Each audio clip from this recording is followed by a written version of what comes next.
Bienvenidos y gracias por acompañarnos el día de hoy en esta sesión titulada La nueva empresa con Manuel Galindo. Manuel Galindo es socio fundador de MGM Abogados. MGM Abogados es una firma de consultores legales y litigio. Ellos están establecidos en la Ciudad de México hace 40 años y agrupan por proyecto especialistas de alto nivel profesional de acuerdo con la necesidad específica de cada cliente. Tienen una amplia cobertura territorial y cuenta con clientes de los más diversos sectores productivos nacionales y extranjeros. Actúan también como corresponsales de firmas legales y empresas que radican fuera de México. Entre sus especialidades se encuentran el derecho privado, derecho corporativo y administrativo, derecho de amparo, así como también la planeación y desarrollo de negocios. Este último siendo el tema central del día de hoy. Los invitamos a consultar su página de internet, que es mgmabogados.com.mx, para mayor información y contacto. Bienvenido, Manuel. Comenzamos. Buenos días, soy, como ya me presentó María Fernanda, Manuel Galindo. Me da mucho gusto dirigirme a ustedes que hoy están pensando en invertir su capital, en arriesgar su trabajo, en crear una nueva empresa, en estos tiempos tan difíciles que estamos enfrentando, de tal manera que es para mí muy gratificante pensar que todavía hay mexicanos que creen en México, que invierten, que crean riqueza, que crean fuentes de trabajo.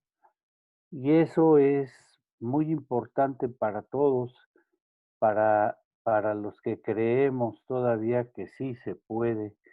Y voy a hablar un poco, eh, generalidades, digamos, de lo que es el tema de crear una nueva empresa. En la siguiente diapositiva vamos a ver que esta plática está dividida en cuatro. La idea de, la idea de crearla, la formación, la participación preventiva y lo que hemos llamado el capitalismo social, que es la parte noble, digamos, de crear una empresa responsable, una empresa que se solidariza con la gente y que ya veremos para terminar. Vamos a comenzar en la lámina que sigue con el tema el tema que le da principio a esta plática.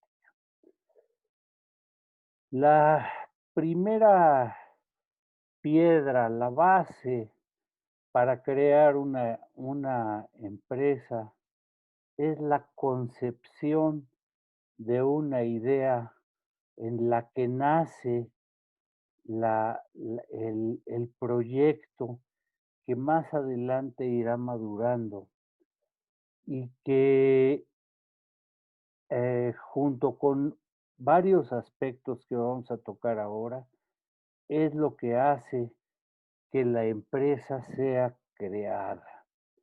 Una idea es tan importante como que de ahí parten y de ahí han partido las grandes corporaciones del mundo. Han nacido en, en, en la ocurrencia de alguien que pensó en crear algo o en mejorar algo. Cuando tú ya tienes la idea de hacer algo, lo primero que tienes que pensar es cómo vamos a planear el establecimiento de una empresa, para qué, para qué la queremos, cómo le vamos a hacer, a quién necesitamos, cuánto necesitamos. Y eso implica desarrollar el proyecto, que ahora es solamente un concepto en tu mente, y que tienes que en el que tienes que considerar, muchas cosas. ¿Qué vas a hacer? ¿Con quién lo vas a hacer? ¿Dónde lo vas a hacer? ¿Cuánto te va a costar? ¿Dónde lo vas a vender? ¿Cómo lo vas a vender? En fin, esto se logra con el concurso de diferentes especialistas en cada una de las materias que son necesarias para desarrollar el proyecto. Una parte muy importante es que tú tengas estudios de mercado y esto implica que sepas cómo se comportan los clientes que te van a favorecer con su preferencia comprando tu producto o tus servicios, porque eso determina también lo que son los análisis de precios, los gastos en los que tienes que incurrir, la inversión que tienes que hacer y lo que para muchos es más importante, ¿cuáles son las utilidades que esperas que vas a poder generar y repartir entre tus socios y tus inversionistas? La siguiente lámina nos muestra el tema 2, que es la formación de la empresa. Cuando tú ya tienes definido qué quieres hacer y cómo lo vas a hacer, lo primero que necesitas es seleccionar a las personas físicas que te van a acompañar en el proyecto. Es muy importante que sepas que un socio es alguien con un talento o con una capacidad especial que aporta, enriquece a la empresa. Un socio no tiene que ser un amigo, ni un hermano, ni alguien a quien quieres mucho. Un socio tiene que ser una persona aún desconocida, digo, no necesariamente desconocida, pero no es cuestión de afecto, es cuestión de lo que le aporta a la empresa. Otro tema que es muy importante es que tienes que formar normalmente una sociedad, una persona moral. Eh, la, la constitución de una sociedad es como el acta de nacimiento de tu empresa. La empresa tiene, eh, tiene que crearse bajo formas que las leyes establecen. Las leyes en México básicamente son tres las que, las que definen las formas sociales. La primera de ellas es la Ley General de Sociedades Mercantiles. La segunda es el Código Civil. Y la tercera y más nueva de todas es la Ley del Mercado de Valores, que ha creado recientemente, hace 15 años, lo que se llaman las sociedades anónimas promotoras de inversión. Eh, Estas las vamos a ver un poco más adelante, pero básicamente yo quisiera, como ven en la siguiente lámina, yo quisiera hablar muy superficialmente de las formas sociales.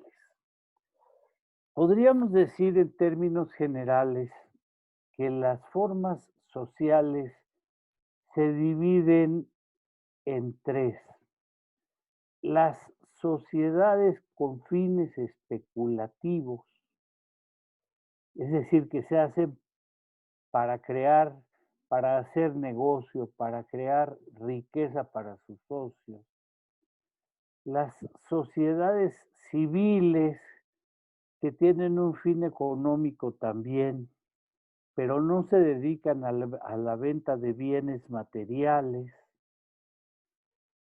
y las asociaciones civiles, que están contempladas en el Código Civil y que tienen fines no comerciales y no lucrativos. Esta es la gran diferencia de una asociación civil con una sociedad mercantil o civil. Eh, las, las leyes que están, las sociedades que están contempladas en la ley del mercado de valores también tienen fines especulativos. Estas son muy nuevas. Se están entrando al mercado, están creadas en 2005 o 2006. Eh, Tienen novedades que son importantes, eh, que vamos a ver en un momento, pero básicamente yo quisiera volver al tema de las sociedades mercantiles, porque es lo que me imagino que a ustedes que me están oyendo es lo que más les interesa. Las formas sociales que contempla la ley de sociedades mercantiles se, se, se caracterizan, como ya lo dije, porque su fin preponderante es un fin lucrativo. Se dedican a la especulación, son sociedades capitalistas, son, son sociedades que se forman con aportaciones de personas, aportaciones en dinero, aportaciones en bienes, aportaciones en servicios. Son sociedades que tienen diferentes modalidades, como la responsabilidad limitada, como el capital variable.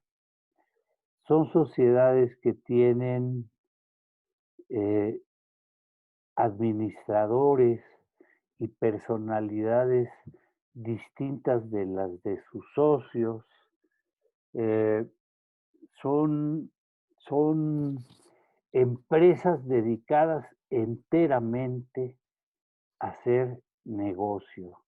En estas formas sociales, ustedes tienen, asesorados por algún abogado, por alguien como nosotros, ustedes tendrían que escoger la forma social que más se ajuste, que más acomode a los fines que persiguen. Porque aún siendo fines puramente lucrativos, hay formas sociales diferentes. Hay sociedades anónimas, sociedades de responsabilidad limitada, de capital variable, sociedades en comandita simples, sociedades en comandita por acciones, sociedades cooperativas, eh, sociedades anónimas promotoras de inversión. Entonces, cada quien, según sus planes y sus programas, sus deseos, sus intenciones, tiene que crear la persona moral a la medida de sus necesidades. Este es el tema que sigue, porque ahora vamos a hablar en la siguiente diapositiva, esta del mercado de valores. Pues ya vimos que es la Sociedad Anónima Promotora de Inversión, y ya vimos también que es la Sociedad Anónima Bursátil, que es una empresa, eh, para decirlo fácilmente, es una empresa muy grande porque cotiza en bolsa. Eso yo me imagino que para ustedes eh, hoy no es una cuestión accesible. Vamos a la lámina que sigue.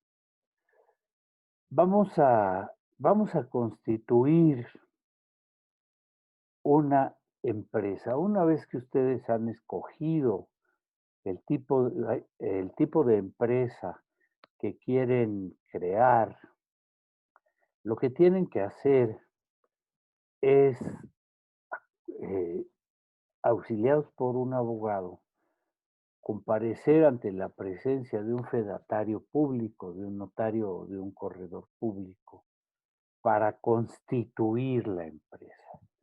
Los pasos y los requisitos para constituirla son, primero, que se tiene que solicitar a la Secretaría de Economía del Gobierno Federal la autorización del nombre o la razón social. Eh,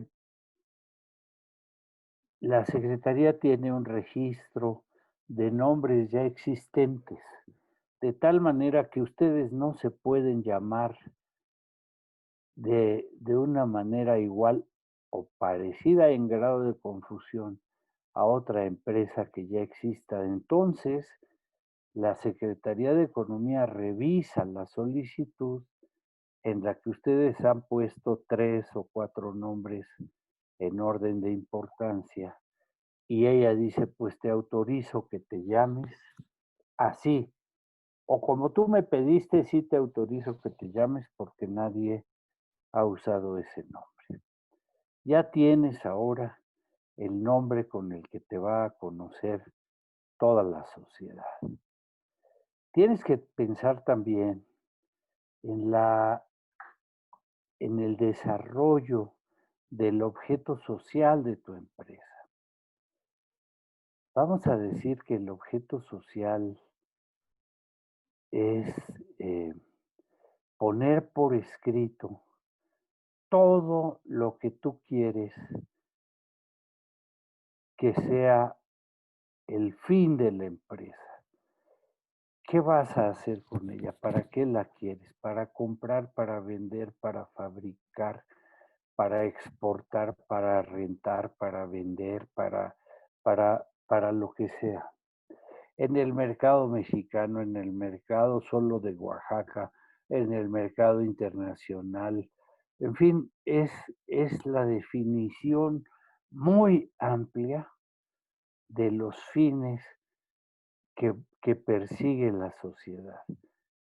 Eh, el objeto social se puede modificar siempre que la asamblea quiera, pero cada modificación cuesta, porque hay que hacerlo en una asamblea que tiene que protocolizarse ante notario, de tal manera que es mejor ponerlo tan amplio como se pueda para no tener que modificar, que estarlo modificando y gastar.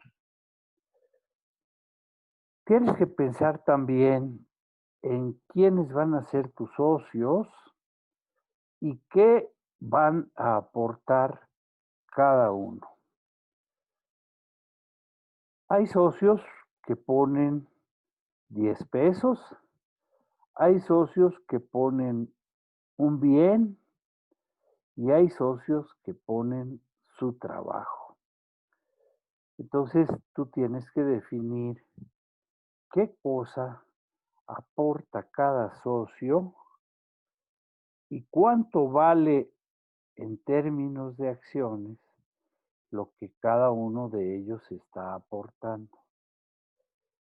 Desde luego se necesita a fuerza que alguien ponga dinero porque las sociedades deben tener un capital mínimo fijo sin derecho a retiro. Y más adelante van a tener que crear los fondos de reserva que, que ya tocaremos en su oportunidad.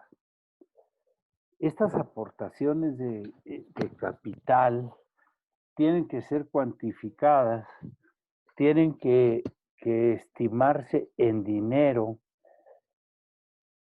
y tienen que ser suficientes para conseguir los fines sociales, porque eh, para una empresa nueva no, no es tan fácil acceder al crédito, porque los bancos te piden para prestarte, pues te piden un chorro de cosas. Si una empresa nueva, pues no tiene ni siquiera balances, ¿no? O estados de resultados.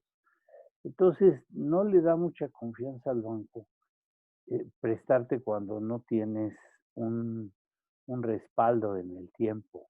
Tus aportaciones de capital tienen que ser suficientes para que la empresa empiece a funcionar y la única que te puede salvar un poco es la presencia de algún inversionista que puede ser socio o no, que apoye con recursos el trabajo de la empresa. Otro tema que es muy importante es el de los estatutos sociales. Los estatutos sociales son las leyes, las reglas internas que rigen la vida de la sociedad. ¿Quién la gobierna? ¿Cómo se gobierna? ¿Quién la representa? ¿Cómo la representa? ¿Cómo se administra? ¿Cómo son las asambleas? ¿Quiénes son los socios? ¿Cuánto valen los socios cada uno y cuánto valen sus votos? ¿Cuál es su domicilio social? En fin, todas estas reglas se contienen en lo que se llama la escritura constitutiva y es, dijéramos, la ley interna de la sociedad. Pero finalmente, desde luego, las sociedades se rigen por las leyes que existen, pero los estatutos sociales son las normas dictadas por los socios para hacer que la sociedad funcione. Eh, la administración de la sociedad, por ejemplo, se puede confiar a un administrador único que generalmente se presenta en las empresas que son prácticamente de una sola persona o de una sola familia, eh, y que no tienen mayor, mayor conflicto en su administración, porque todo lo decide una persona, todo lo gobierna una persona decide qué se hace, qué no se hace, cómo se compra, cómo se vende, pero esto tendría que desaparecer porque una sociedad que es 99% mía y 1% de alguien que me ayudó con su nombre, pues es en realidad una sociedad de un solo miembro.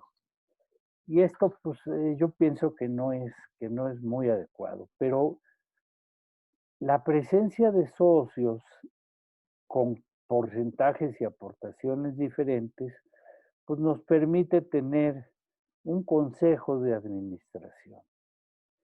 El órgano supremo de la sociedad es la Asamblea General de Accionistas o de Socios, y de ella, de esta asamblea depende el Consejo de Administración. El Consejo de Administración es un grupo de personas que generalmente son socios, eh, que, que tienen cargos diferentes y responsabilidades diferentes. El administrador, el presidente del Consejo de Administración, es, dijéramos, el directivo visible, más importante de la sociedad, pero tiene un secretario, un tesorero, tiene consejeros y es quien designa a los directores de las diferentes áreas. La sociedad tiene cargos directivos, debe tener un comisario que es, dijéramos, el que revisa externamente a la sociedad y que valida que la sociedad, cuando menos en sus números, esté sana o tenga medidas preventivas. Eh, También es importante que la sociedad tenga un representante legal o varios representantes legales que son los que hacen frente a la empresa con cualquier tercero. Son los que representan a la sociedad para firmar en un banco, para firmar la compra de una casa, para llevar un pleito. Eh, Hay poderes para actos de administración, hay poderes para pleitos y cobranzas y hay poderes de dominio, que son los poderes absolutos, son los poderes que se le da a la persona que puede disponer libremente de los bienes de la sociedad, que desde luego tendrá que darle cuentas a la asamblea, pero que es la persona, dijéramos, en la que los socios más confían. Vamos a ver. Eh, la escritura constitutiva, como ya lo mencionamos, necesita contener los nombres de los socios que la forman, el objeto social, la razón social, esto ya lo vimos, la duración, que máximo es de 99 años, pero que desde luego puede ampliarse, el importe del capital social, la aportación y valor de cada socio, el domicilio social, la forma de distribuir las utilidades, la forma de disolverla y liquidarla, y la inscripción en el registro público de comercio. El registro público de comercio es una institución de los gobiernos, eh, en este caso de la Ciudad de México, en donde se inscribe a una sociedad y es público porque cualquiera puede consultarlo. Es, es una medida de publicidad registral para que todo el mundo sepa, todo el que esté interesado en saber quién eres y quién es tu empresa, sepa y pueda consultar cómo está formada tu empresa, quiénes son los socios, porque esto es importante en la relación comercial. Todo el mundo quiere saber con quién está tratando y tratándose de operaciones comerciales importantes, mucha gente en los contratos te pide que acompañes la escritura constitutiva. ¿Por qué? Pues porque ahí es donde viene el, el, el tema de quién eres, ¿no? La escritura constitutiva, como ya lo vimos, es, dijéramos, el acta de nacimiento de la empresa. A lo largo de su vida vas a estar, porque además la ley así lo exige, vas a estar haciendo asambleas ordinarias y extraordinarias de accionistas. Estas asambleas que se hacen normalmente en el domicilio social de la empresa tienen que ser protocolizadas ante fedatario público y también se inscriben en el Registro Público de Comercio. Esto es para que todo el mundo sepa, para que tu empresa sea transparente, para que sepan todo el que quiera saber, sepa quién eres. Eh, por otro lado, hay lo que se llama el buró de crédito, por ejemplo, de las personas físicas, que es para que quien te va a dar crédito sepa quién es. Aquí no es una cuestión de crédito, pero sí es una cuestión de información de lo que es la empresa.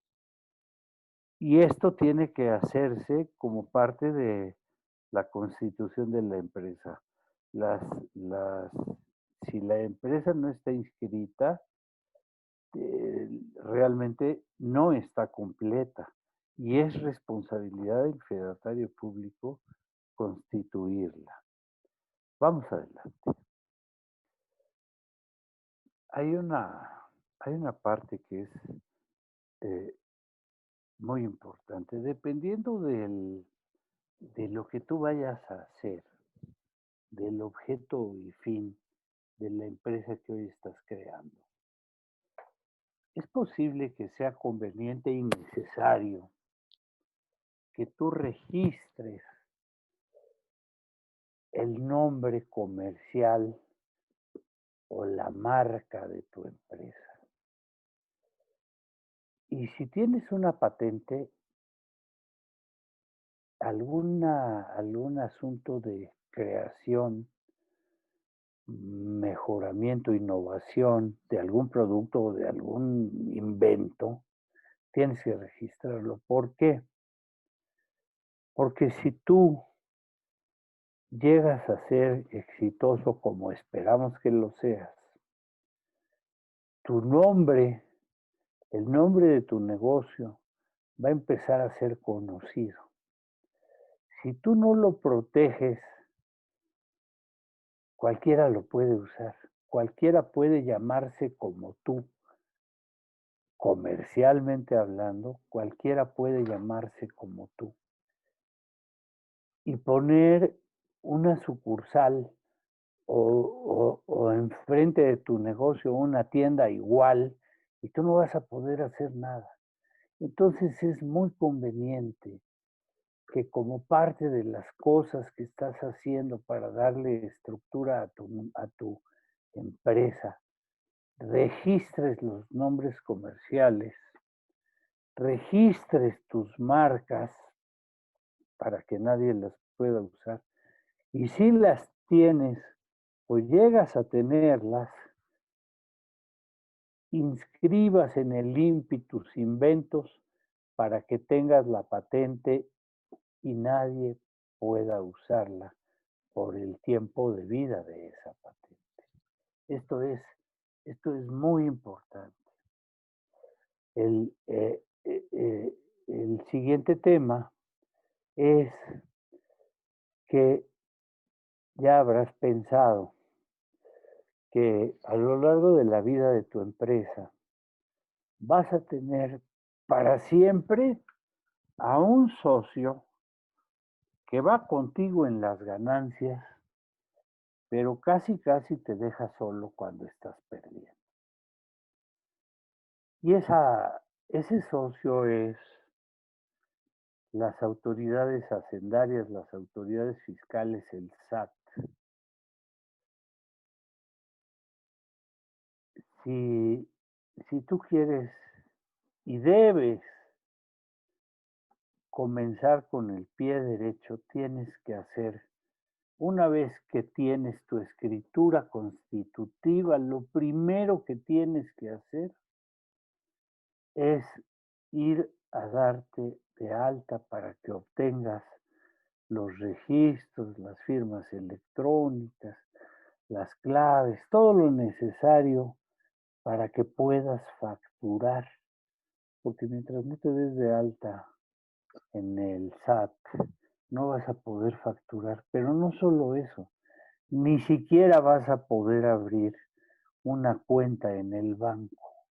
Entonces, abrir una cuenta de cheques o de inversión o de lo que sea, requiere de que te hayas dado de alta ante las autoridades fiscales que correspondan. Ahora, hoy día, está un poco difícil hacer trámites ante el SAT porque con estos bichos las citas están complicadas, están tardadas, no es tan fácil, pero lo tienes que hacer. Esto no está a tu elección. Si no haces eso, no vas a poder facturar. Y si no puedes facturar, vas a tener que vender casi solamente en efectivo y vas a estar irregular y vas a estar ilegal porque no vas a pagar impuestos, los impuestos que tu socio requiere de ti. Entonces es muy importante que hagas esto. Vamos a la lámina que sigue, por favor, que es la celebración de la empresa de diversos contratos que tienes que hacer. El primer contrato que para estas alturas ya hiciste es el contrato social, la agrupación de los socios. Pero después de eso, tienes que hacerlos. Y parece muy obvio que si rentas una oficina para tu negocio, pues tienes que firmar un contrato. Parece muy obvio que tienes que firmar un contrato con tus proveedores o con tus clientes. Sin embargo, no siempre se hace, porque las empresas, especialmente las empresas pequeñas, hacen muchas cosas al, a- amparados en la confianza. Esto le quita formalidad a la empresa. Por ejemplo, los gastos de operación de las empresas, cuando están bien respaldados, son deducibles de impuestos. Y al deducirlos de impuestos, pues te permiten generar una utilidad superior.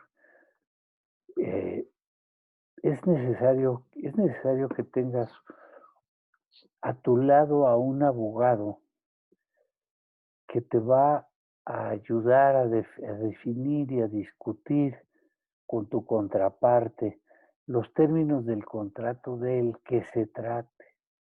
Tienes que tener contratos con tus trabajadores, por ejemplo.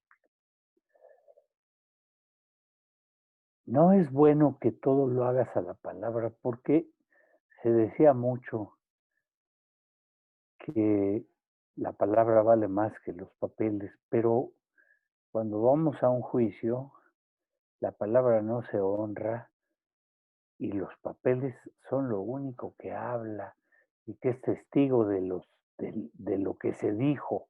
Entonces, lo que se dice, lo que se platica, lo que se acuerda, tiene que estar plasmado en un papel y ese papel es generalmente un contrato. Vamos a caminar un poco.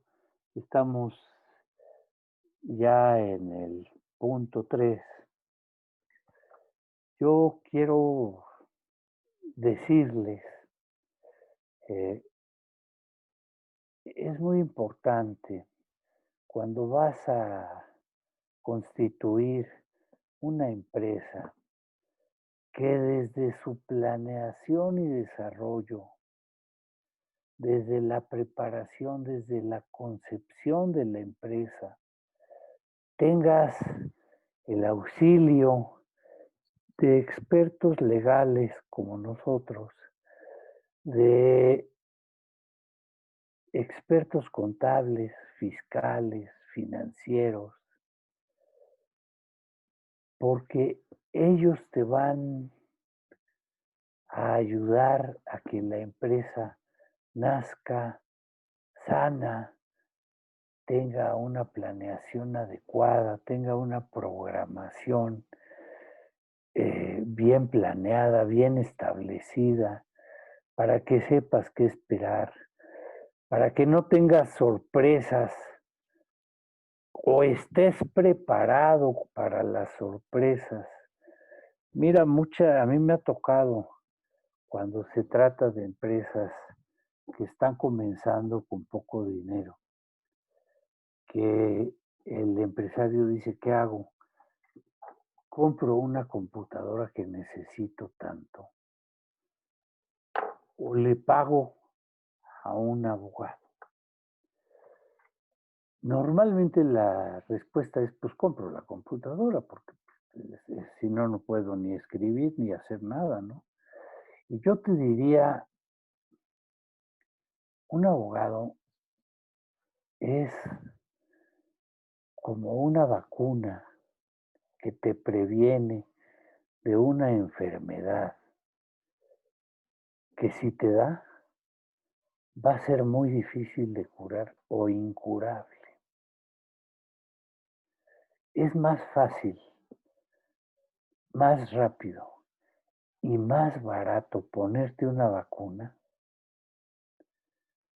que curarte cuando tuviste la mala suerte de que la enfermedad ya te dio. Hay enfermedades que son incurables y que acaban con la vida, en este caso, con la vida de una empresa, o que le causan un daño terrible, o que la lastiman, o que la deforman. Entonces, piensa en un abogado que cobra, porque pues todo el mundo cobra, ¿no? Pero que te sale más barato.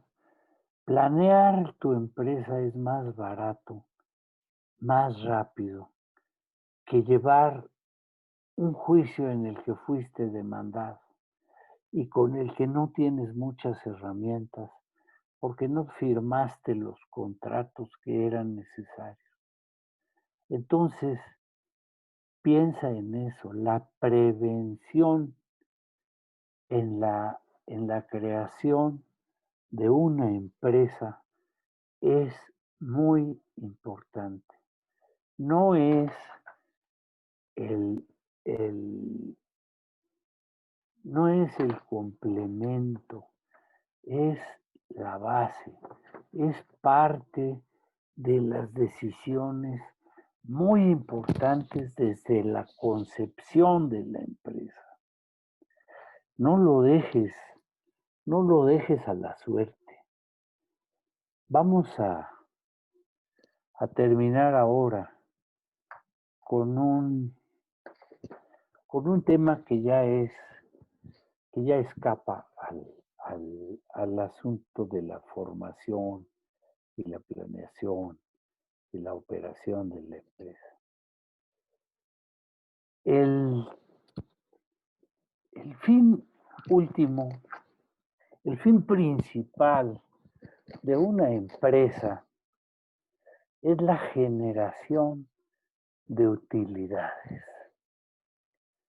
Utilidades que sirven para que sus más altos dirigentes, para que sus socios ganen dinero. Y ganen dinero exprimiendo lo más posible eh, todos los recursos, todos los bienes, porque se trata de ganar más y de gastar menos. La idea en las empresas comerciales tradicionales es ganar más gastando lo menos posible. Pero hoy afortunadamente existe un tema de responsabilidad social, de solidaridad con la gente que trabaja para ti. Hace mucho tiempo un mexicano muy destacado de Monterrey comenzó desarrollando este tema del capitalismo social. Él pensaba que ganar dinero, y ganó muchísimo, que ganar dinero era muy importante, pero generar bienestar, generar ayuda entre la gente que lo ayudaba a hacerse rico, era también muy importante. La historia de las empresas en México viene de mucho tiempo. Y finalmente en la Revolución Mexicana, con la Constitución de 1917, se incorporaron en el artículo 123 los derechos de los trabajadores. Todos los empresarios, o muchos de los empresarios, piensan que cumplen dándole a los trabajadores esos derechos, pero resulta que el salario mínimo debería de alcanzar para una familia de cinco miembros, pero en realidad no alcanza para nada.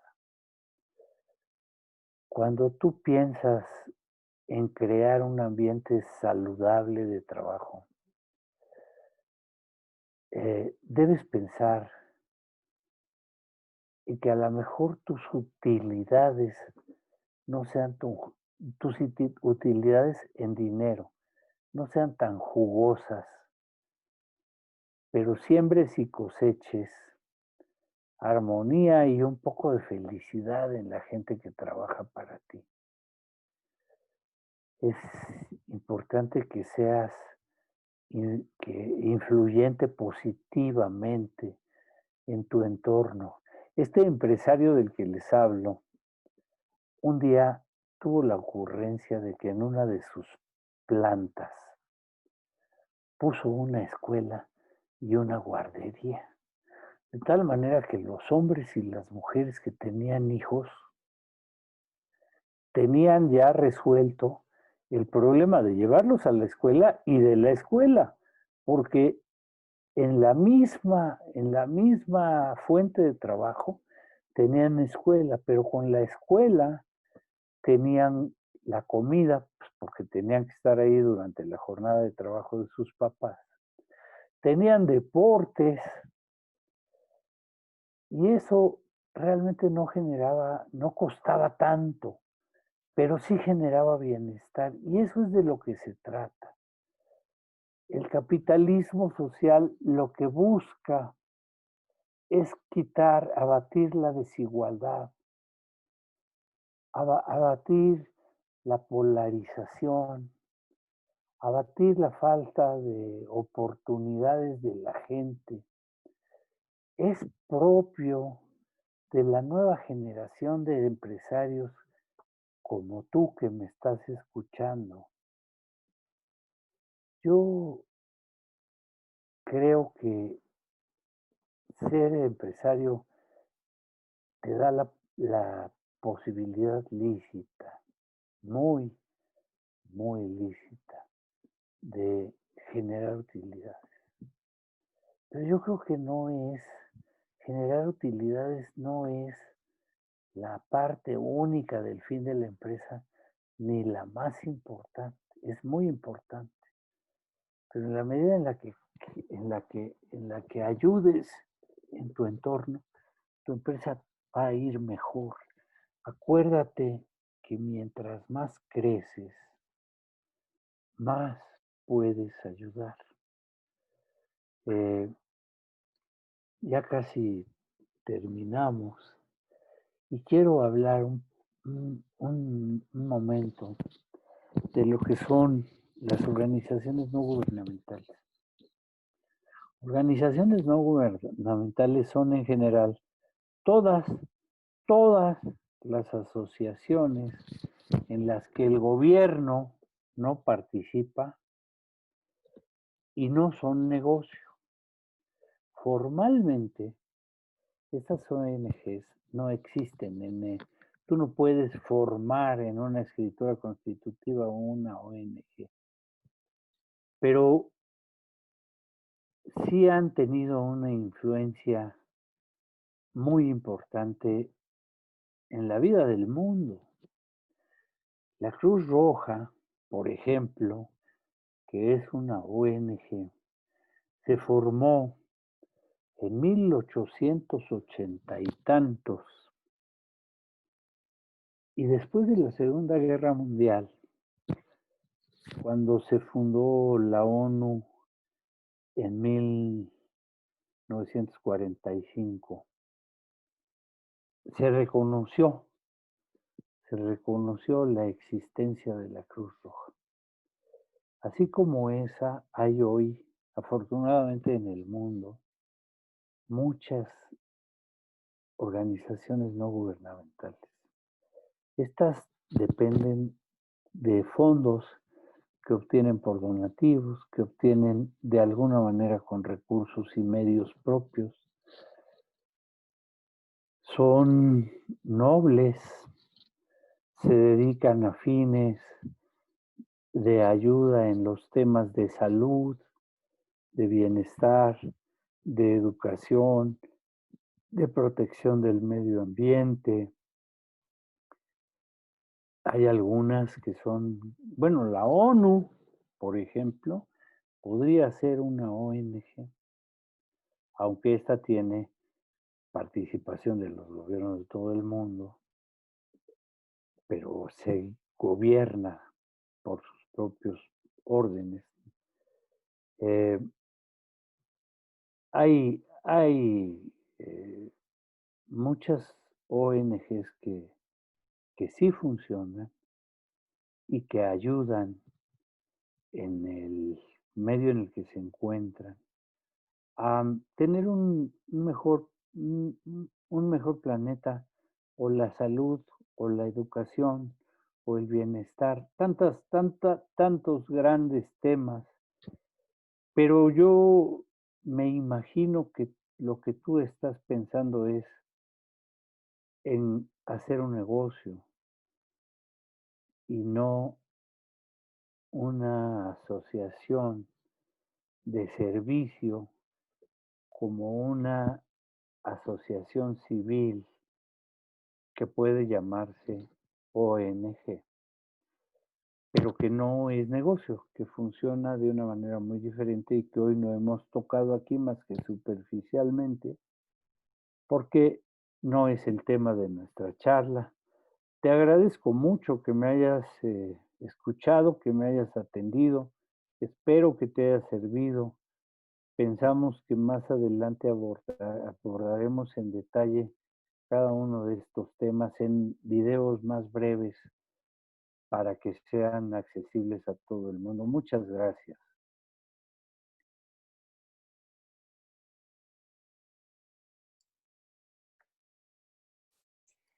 Gracias, Manuel, por la charla del día de hoy y por toda la información, por tu tiempo y tu atención. Les dejamos aquí la información de contacto de MGM Abogados. Los pueden encontrar en mgmabogados.com.mx o al correo mgmabogadosmx@gmail.com. Gracias por acompañarnos. Gracias.